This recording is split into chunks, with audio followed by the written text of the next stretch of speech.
Class English B core. तो देखो हमने पोएम स्टार्ट कर दी थी 8th, जिसका नाम था on killing a tree. Jeep Patel ने पोएम लिखी है भाई, कमाल का नाम है जीप पटेल, ठीक है।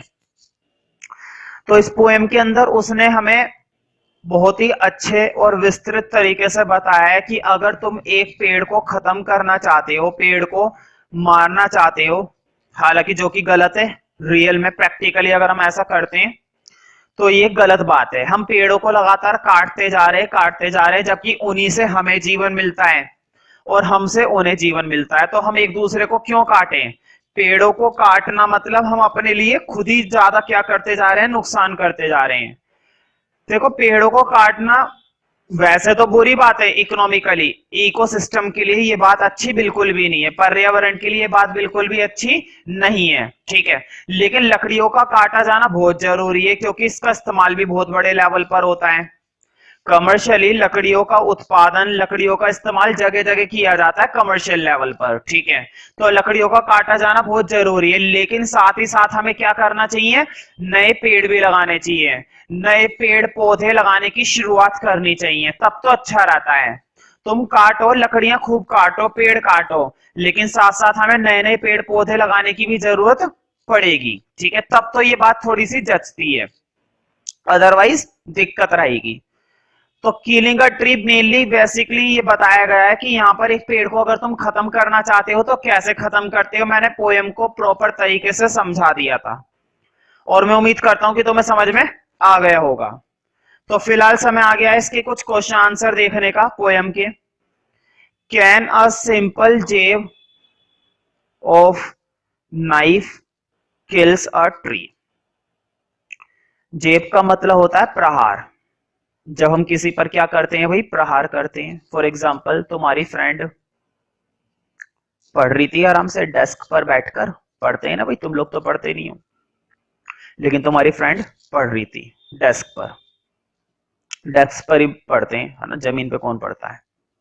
तो बैठकर पढ़ रही थी और तुमने पीछे से आके उसकी एक चिपका दिया, स्टिकर नहीं, रैप्टा चिपका दिया पीछे से सर पे। तो तुमने उस पर क्या कर दिया, प्रहार कर दिया। इसे कहते हैं प्रहार करना, ठीक है। तो ये है कैन अ सिंपल जेब of knife kills a tree. मतलब अगर हम चाकू से साधारण प्रहार करें एक बड़े पेड़ पर, तुम गए अपना रामपुरी लेकर, मतलब चाकू लेकर, और उस पर वार करा, तो क्या कट जाएगा पेड़? पेड़ बर्बाद हो जाएगा, मर जाएगा पेड़? नहीं। क्वेश्चन ये है कि क्या जो सिंपल सा प्रहार होता है चाकू का पेड़ पर, क्या वो उसको मार देगा पेड़ को? क्या वो प्रहार उसको मार सकता है या नहीं मार सकता है? तो तुम्हारा जवाब क्या होगा, नहीं। एक पेड़ इतनी आसानी से नहीं मरता, जैसे तुम लोग नहीं मरने वाले इतनी आसानी से, तो ये तो फिर भी पेड़ है, नहीं मरेगा। वाई नॉट, क्यों नहीं, ठीक है। तो अब जरा आंसर देखते हैं। अ सिंपल जेब of knife can not kill a tree.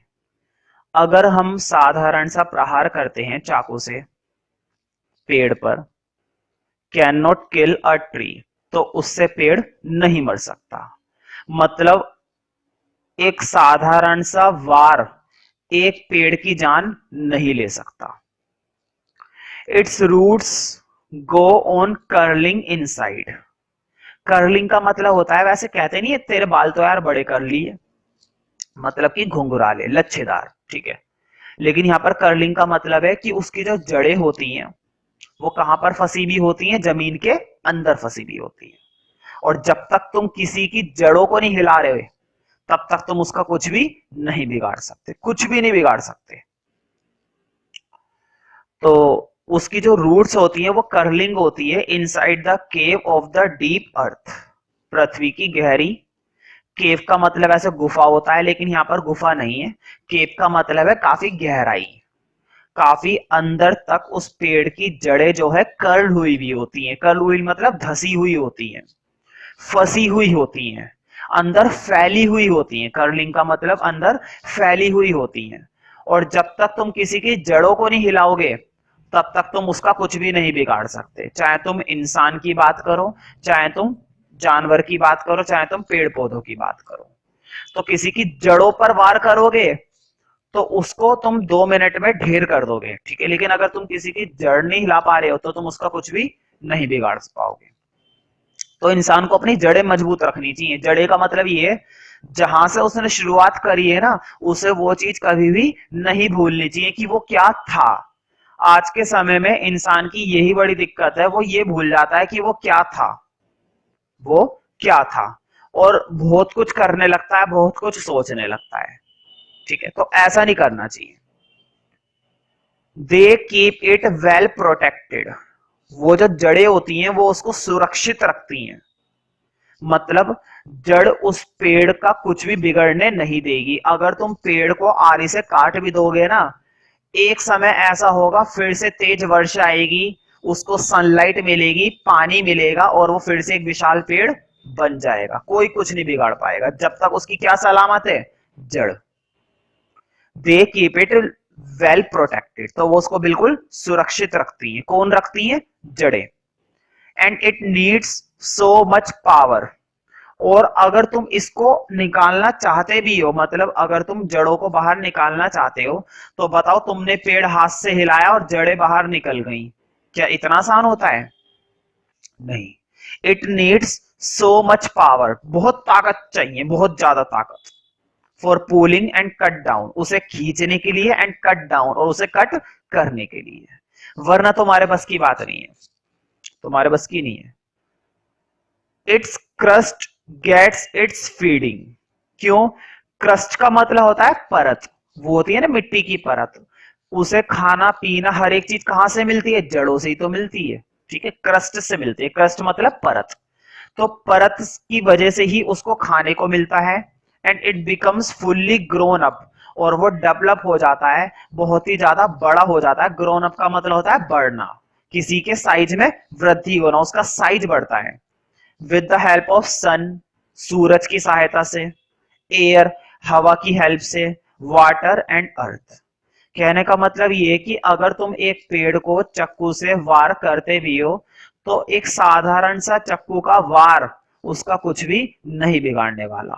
और अगर तुम चाहते हो कि तुम उसकी जड़ों को निकालो, तुम उसकी जड़ों को खींचो, तो उसके लिए तुम्हें बहुत सारी क्या बटोरनी पड़ेगी, ताकत, जो कि तुम्हारे बस की नहीं है। तुम एक चींटी तक नहीं मार सकते, ये तो पेड़ है कि नहीं। नेक्स्ट क्वेश्चन देखते हैं। What finally kills the tree, तो आखिरकार अगर हम मारना चाहते ही हैं पेड़ को तो कैसे मार पाएंगे। What finally kills the tree, basically तुम्हें मालूम ही है इस पोएम के अंदर ये दो बातें बताई गई कि कैसे कैसे पेड़ नहीं मरता और कैसे पेड़ मरता है ना। दोनों बातों के बारे में बहुत अच्छे से बताया गया है।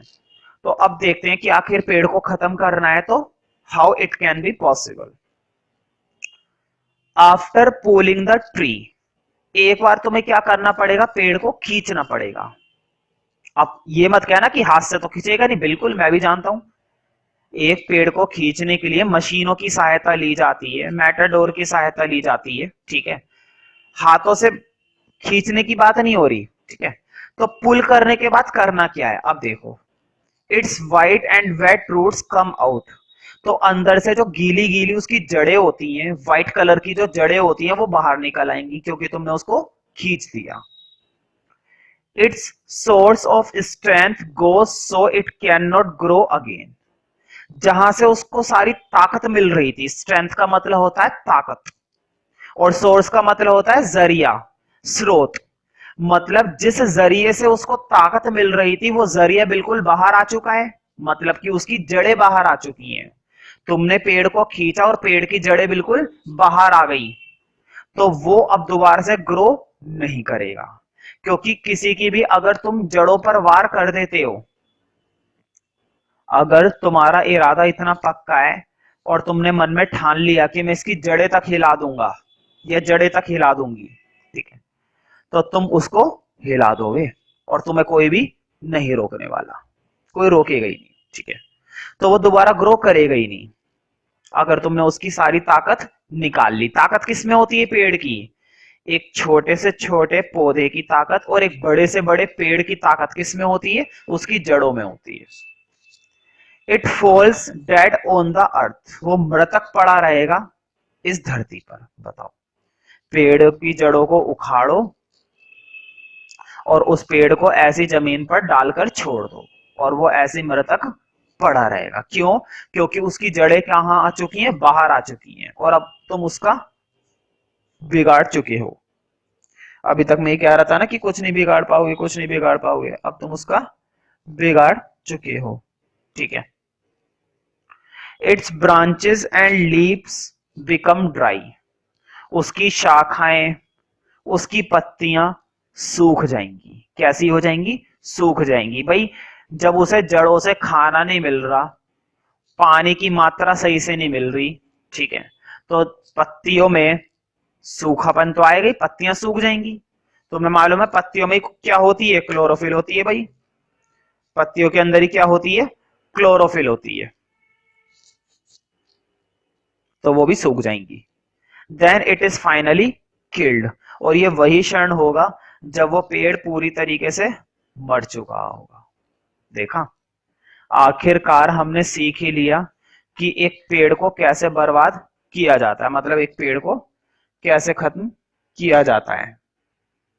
ठीक है, तो कुछ भी हो जाए तुम्हें उस पेड़ को मारना ही होगा। नेक्स्ट क्वेश्चन देखते हैं भाई। What is the central idea of on killing a tree? तो बेसिकली इसका सेंट्रल आइडिया क्या है, मतलब जिस मेन बात पर ये पोएम आधारित है वो क्या है? यहां पर देखो,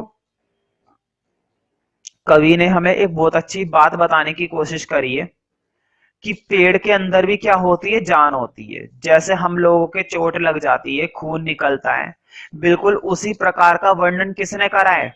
कवि ने करा है कि अगर तुम इस पर चक्कू से वार करोगे तो चक्कू इसका बिगाड़ तो खैर कुछ नहीं पाएगा, लेकिन कुछ देर के लिए इस पर क्या लग जाएगी? चोट लग जाएगी, लेकिन समय के साथ साथ उसकी ये चोट भर जाएगी। The poet considers the tree as a living organism. तो यहां पर जो कवि है वो पेड़ को क्या समझ रहा है? एक जीवित चीज, एक जीव समझ रहा है जिसमें क्या है? जान है। जैसे कि हम लोग में जान है ना, लेकिन कुछ लोग मरियल होते हैं, बेजान लगते हैं, ठीक है, उनकी हम बात नहीं कर रहे। तो यहाँ पर पेड़ को एक लिविंग ऑर्गेनिज्म की तरह ट्रीट किया गया है। So it has the right to live any other creatures. तो उसका भी अधिकार है भाई, जैसे हर एक इंसान का अधिकार होता है अपना जीवन जीने का, हमें उसके जीवन में कोई दखल अंदाजी नहीं करनी चाहिए। कैसे जीना है, कैसे नहीं जीना है, किसी को नहीं मारना चाहिए ना। बिल्कुल उसी तरह पेड़ की भी अपनी लाइफ है और पेड़ का भी अपना अधिकार है कि वो अपना जीवन जिए। तो यहाँ पर उसको भी उतना ही अधिकार है। राइट का मतलब होता है अधिकार। उसको भी अधिकार है जीवित रहने का, दूसरे की तरह। जैसे दूसरे क्रीचर्स रहते हैं वैसे ही रहेगा। क्रीचर्स का मतलब होता है जीव। जैसे दूसरे ऑर्गेनिज्म जिंदा होते हैं वैसे इसको भी अधिकार है। The poet has compared the tree with the human body. Poet ने ट्री का कंपैरिजन किससे करा है? बिल्कुल मानव शरीर से। जैसे हम इंसानों का शरीर होता है भाई, हमारे हाथ पैर होते हैं, इसकी ब्रांचेस होती हैं, हमारी पूरी बॉडी पर खाल होती है, इसके बार्क होती है, छाल होती है ना। तो हमें इसके साथ भी बिल्कुल वैसा ही व्यवहार करना चाहिए जैसे हम इंसानों के साथ करते हैं। When its bark are cut, जब इसकी छाल को काटा जाता है, बार्क का मतलब होता है छाल, पेड़ के ऊपर की वो होती है ना परत, उसे कहते हैं बार्क। तो जब इसकी बार्क को काटा जाता है, दे ब्लीड, तो इसमें से खून निकलता है। अब तुम ये मत कहना कि खून तो नहीं निकलता। यहाँ पर पोएट की फीलिंग को समझो कि वो क्या कहना चाह रहा है। जैसे फॉर एग्जांपल अगर हमारे कट लग जाता है तो हमारे ब्लड निकलता है, ठीक उसी तरह से इसके अंदर से भी निकलता है। दर्द तो जरूर होता होगा। तुम ये समझने की कोशिश करो कि वो एक लिविंग ऑर्गेनिज्म है और उसका ब्लड हमें दिखाई नहीं देता, लेकिन दर्द तो होता होगा, तकलीफ तो उसको भी होती होगी, ठीक है। और समय के साथ साथ उसकी ये तकलीफ भर जाती है जैसे हमारी भर जाती है। दे ब्लीड लाइक ह्यूमन बीइंग। तो यही तो उसका सेंट्रल आइडिया है कि उसने ट्री का कंपैरिजन एक लिविंग थिंग से करा है, एक लिविंग ऑर्गेनिज्म से करा है। और वैसे भी साइंस वाले बात इसको समझेंगे कि प्लांट को भी किस में माना जाता है भाई? लिविंग ऑर्गेनिज्म में माना जाता है, याद है ना भाई। प्लांट किंगडम के अंदर हर एक बच्चे को ये बात मालूम है कि प्लांट्स में भी जान होती है, लिविंग ऑर्गेनिज्म होते हैं, सेल्स होते हैं भाई। अब मैं पूरी बायोलॉजी तो पढ़ा नहीं सकता इंग्लिश के अंदर, पूरी पढ़नी है तो बायो में पढ़ो। Last question, what does he mean by the strength of the tree exposed? इसका क्या मतलब है कि जो ट्री की स्ट्रेंथ थी वो एक्सपोज्ड हो गई। एक्सपोज्ड का मतलब होता है खुल के बिखर जाना या सामने आ जाना। मुझे बताओ, जब तुम पेड़ को जमीन से बाहर खींचकर निकाल लोगे, उसकी जड़ को निकाल दोगे, तो क्या उसकी ताकत एक्सपोज हो जाएगी या नहीं हो जाएगी? बिल्कुल, उसकी सारी ताकत बिखर जाएगी, उसकी सारी ताकत सामने आ जाएगी, उसकी सारी ताकत खत्म हो जाएगी। यही इस लाइन का मतलब है। तो एक पेड़ की सारी ताकत किस में होती है? उसकी रूट्स में होती है। तो देखो, roots are the strength of the tree, जड़ें ही ताकत होती हैं पेड़ की। और मैं तो कहता हूं पेड़ की ही क्या, हर एक इंसान, हर एक चीज की ताकत किस में होती है? जड़ में। कहते नहीं है कि मैं उसकी जड़ें तक हिला के रख दूंगा। मतलब कि हमें इतना गुस्सा आ रहा है, गुस्से गुस्से में हमने इतना कुछ बोल दिया उसको, और हम कह रहे हैं कि मैं उसकी जड़ें तक हिला के रख दूंगा, मतलब तुम उसको धूल चटा दोगे। कहते नहीं है कि मैं उसे धूल चटाऊंगा। so long as the roots are safe, जब तक जड़ें सुरक्षित होती हैं, the tree is safe, तब तक पेड़ सुरक्षित होता है। और जैसे ही तुमने जड़ों पर वार करा, पेड़ पर भी वार हो गया। वरना तुम पेड़ पर जितना मर्जी वार करते रहो, कोई फर्क नहीं पड़ने वाला जब तक तुमने उसकी जड़ को हाथ तक नहीं लगाया। तो जड़ों का सामना करना बहुत जरूरी है। It can not be killed, तो जब तक जड़ें सेफ रहेंगी तब तक पेड़ सेफ रहेगा और वो नहीं मर सकता। Once the roots are pulled out, जब तुम उसकी जड़ों को खींचकर बाहर निकालते हो, पुल्ड का मतलब होता है खींचना और आउट का मतलब होता है बाहर। जब तुमने उसकी जड़ों को बाहर निकाला खींच के, एंड एक्सपोज्ड टू सन, और उसको खुला छोड़ दिया सन में, मतलब सूरज की रोशनी में, तो बताओ उसे एक दिन नहीं लगेगा, उसकी जड़ें पूरी तरह से सूख जाएंगी। उसके जड़ों की जितनी भी नमी थी वो सारी की सारी नमी बेकार हो जाएगी, क्योंकि जड़ें नाजुक हिस्सा होती हैं। जब तक जमीन के अंदर रहती है तब तक ठीक रहती है, लेकिन जमीन से बाहर निकाल दिया खराब हो जाएंगी। एंड द एयर दे विदर, विदर का मतलब होता है मुरझाना, उसकी जड़ें मुरझा देंगी। और तुम्हें मालूम है, अगर किसी भी प्लांट की जड़ें ही बेकार हो जाएं तो वो प्लांट किसी काम का नहीं रहता। फिर चाहे तुम इसमें कितना भी पानी देते रहो, कितनी भी मिट्टी लगाते रहो, कुछ भी करते रहो, एक बार जड़ें सूख गई तो सूख गई।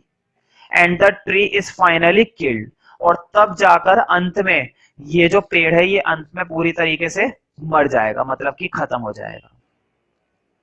तो कुल मिलाकर इस पोएम के अंदर हमें कुछ बातें बताई गई हैं कि एक पेड़ के अंदर भी जान होती है, पेड़ किस किस तरीके से नहीं मर सकता और पेड़ किस तरीके से सही मायने में मरता है। तभी तो इस पोएम